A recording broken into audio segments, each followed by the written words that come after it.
Noong November 7, 2001, nagising ang buong bansa sa isang napakasamang balita. Patay na ang isa sa pinakamamahal na aktres ng Pilipinas, si Nida Blanca. Natagpuan ang kanyang bangkay sa likod ng upuan ng kanyang sasakyan sa parking lot ng Atlanta Center Green Hills, San Juan. Pero ano nga ba ang misteryo sa likod ng krimeng ito?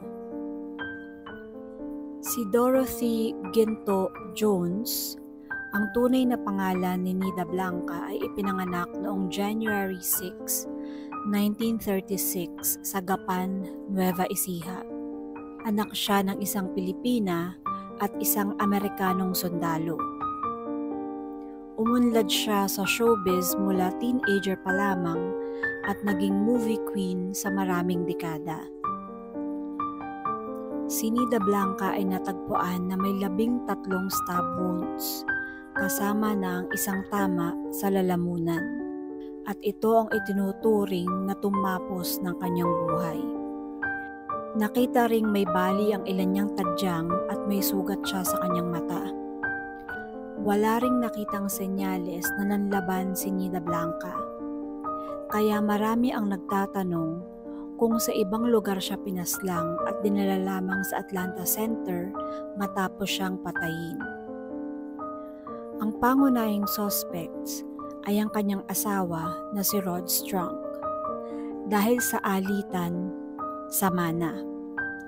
Sinasabing nagplano raw ang aktres na si Nida Blanca na i-revise ang kanyang will at posibleng alisin si Rod Strunk at walang iiwanang kahit na anong mana dito. Sinasabing iniwan daw ng aktres na si Nida Blanca ang lahat ng kanyang ari-arian sa anak niyang si Kay Torres.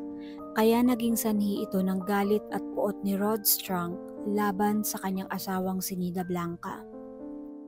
Another man na nagngangalang Philip Medel Jr. ay umamin na si Rod Strunk daw ang nag-utos sa kanya para paslangin si Nida Blanca.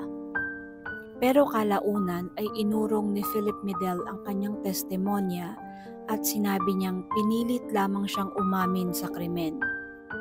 Si Rod Strunk naman ay umalis ng Pilipinas noong 2002 at hindi na bumalik para harapin ang kanyang kaso at paglilitis. Noong 2007, iniulat na siya ay nagpakamatay at tumalon sa balcony ng Tracy Inn sa California. Si Philip Medel naman ay namatay noong 2010 habang nakakulong. Pagkatapos ng 24 years ay hindi pa rin malinaw kung sino talaga ang may sala sa pagpaslang kay Nida Blanca. Her case remains unsolved. Walang nahatulan sa krimen. Si Kay Torres ay patuloy na naghahanap ng hustisya sa nangyari sa kanyang mahal na ina. The case of Nida Blanca is more than just a murder mystery. It's a reminder that fame, influence, and even wealth cannot always guarantee justice. And while time may fade the headlines, may isang katotohanan na mananatili. Ang mga biktima ay karapat-dapat sa hustisya, and their stories must never be silenced.